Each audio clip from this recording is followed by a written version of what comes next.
The tension in the chamber was thick enough to cut with a knife.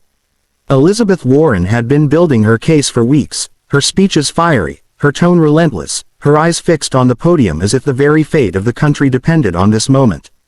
She laid out her arguments with precision, each word meant to rally the crowd to her side, to prove that she was the one who could take the reins and change the course of the nation.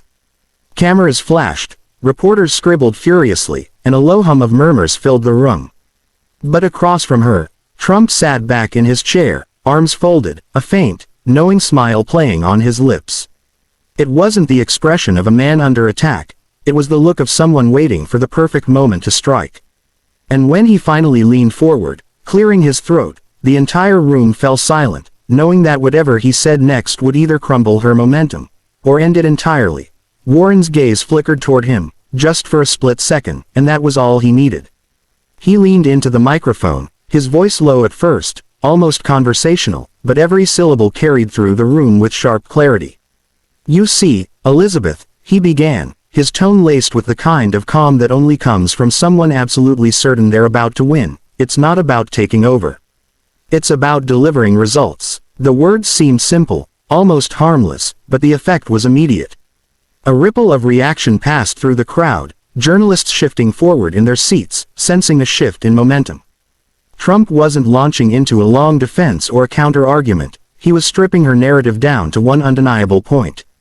Warren, poised for a fight, suddenly looked as though she'd been thrown off balance.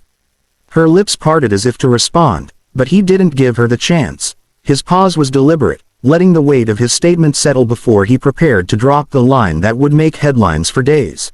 The room was so quiet you could hear the click of a camera shutter somewhere in the back. Trump straightened, looked directly at Warren, and then at the cameras as if addressing the entire nation. "If you could run this country half as well as you run your mouth, we'd all be millionaires by now." The sentence landed like a hammer. A few gasps broke the silence, followed by a scattered mix of laughter and shocked murmurs rippling through the crowd. Even some of the journalists, trained to keep their expressions neutral, couldn't hide a smirk. Warren's jaw tightened, her eyes narrowing just enough to betray the hit, but Trump didn't press further. He simply leaned back, letting the chaos build without him having to say another word. That was the power of the moment. One sentence, perfectly timed, that shifted the entire dynamic of the confrontation. The stage was his, and everyone in the room knew it. Warren tried to recover, her voice rising with indignation as she launched into a prepared rebuttal about integrity, leadership, and the need for change. But the energy in the room had already shifted, and every word she spoke seemed to bounce off an invisible wall Trump had just built with his remark.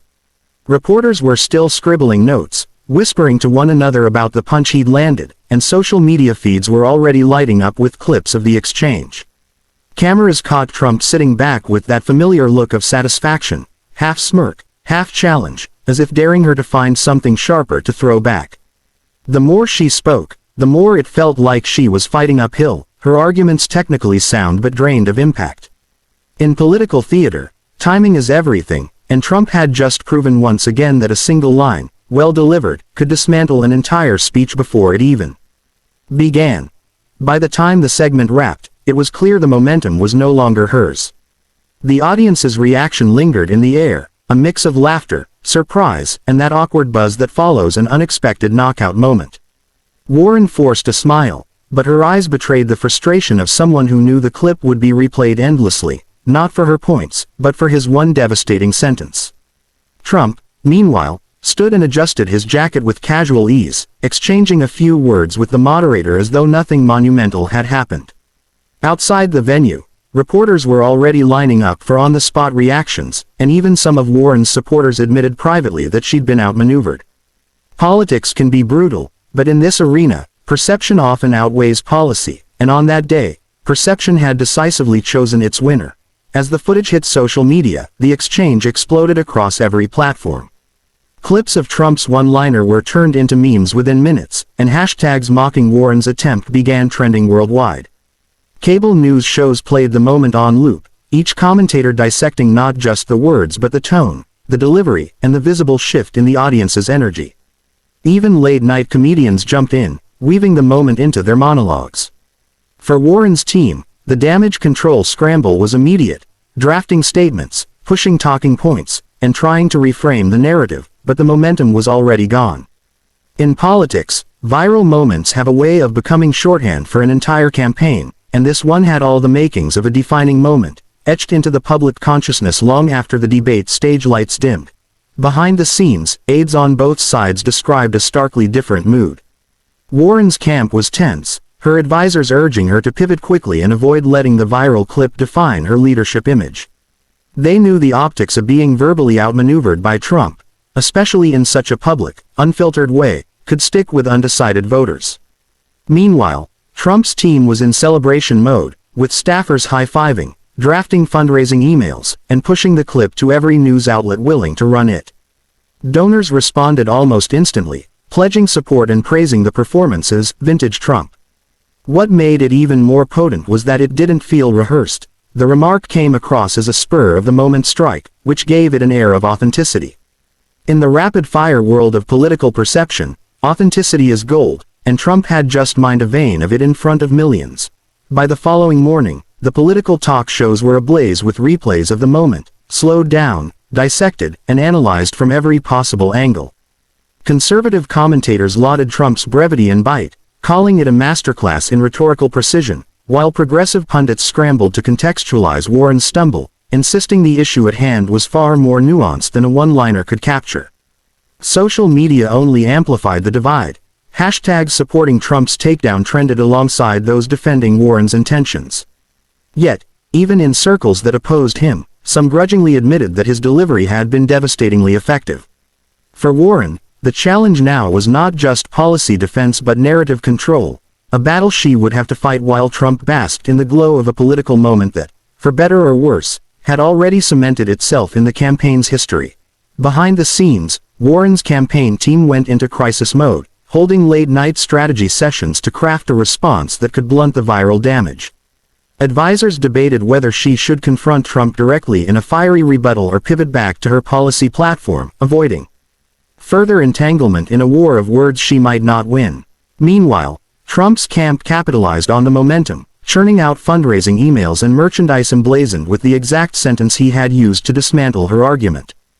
Donors responded in droves, and rallies across the country began chanting the line before he even took the stage.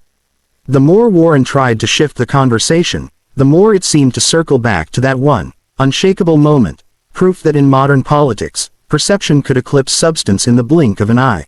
As the news cycle stretched into its third day, even traditionally neutral outlets were forced to cover the clash, playing the clip on repeat and inviting analysts to dissect every facial expression and pause. Social media users turned the sentence into countless memes, GIFs, and remix videos, each iteration amplifying its reach.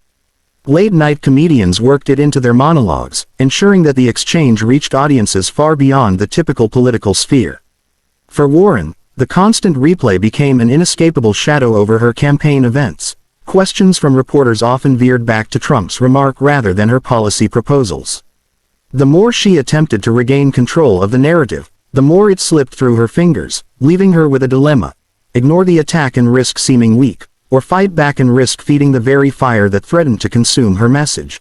By the fourth day, Warren's team convened in a closed-door strategy session, urgently debating how to counter the viral moment that had already defined the week. Some advisors pushed for a sharp, combative rebuttal, something that could rival the punch of Trump's sentence, while others argued for a pivot, focusing on policy and ignoring the taunt entirely. Meanwhile, Trump doubled down in interviews, repeating the line with a smirk, fully aware that each repetition cemented it further in the public consciousness.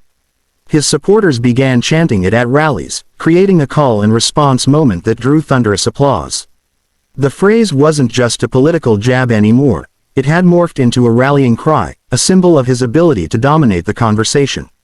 And as the cameras rolled, Warren sat at her podium during a scheduled town hall, gripping the microphone just a little tighter, her expression revealing that she knew she was about to make a decision that could either salvage her momentum, or end it entirely. When the moderator at the town hall finally turned to her with the inevitable question about Trump's remark, the room seemed to hold its breath.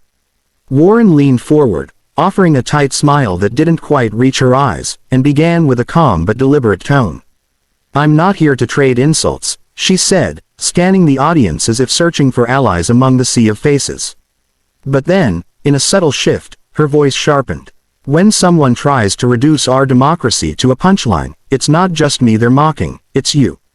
The crowd erupted in mixed reactions, some applauded, others shifted uncomfortably. Cameras zoomed in, capturing every flicker of emotion. Social media lit up again, this time with split-screen videos comparing her measured statement to Trump's biting one-liner. In campaign headquarters across the country, strategists on both sides recognized the stakes. Warren had tried to reframe the conversation, but whether the public would follow her lead, or cling to the viral sentence that started it all, was still painfully uncertain. Meanwhile, Trump was already capitalizing on the moment. Within hours, his campaign posted a slickly edited clip of his single sentence, set against dramatic music and interspersed with cheering crowd shots, on every major social platform. The video racked up millions of views before Warren's team could even draft a rebuttal. At a rally that evening, Trump repeated the line to thunderous applause, grinning as if he knew he had struck political gold. "They don't like it when you tell the truth," he told the crowd, his voice booming over the loudspeakers. Reporters noted the almost theatrical timing, the way he let the audience hang on each pause before delivering the punchline again.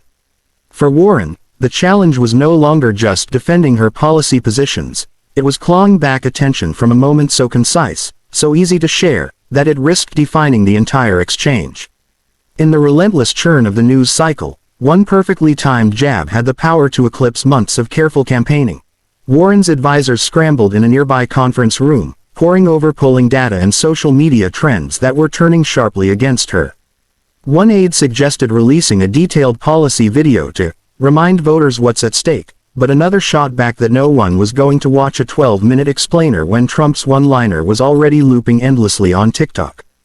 Cable news producers, sensing the ratings gold, replayed the exchange on a split screen, Warren's expression frozen mid-reaction beside Trump's smirk, while pundits dissected every frame as if it were a championship sports replay.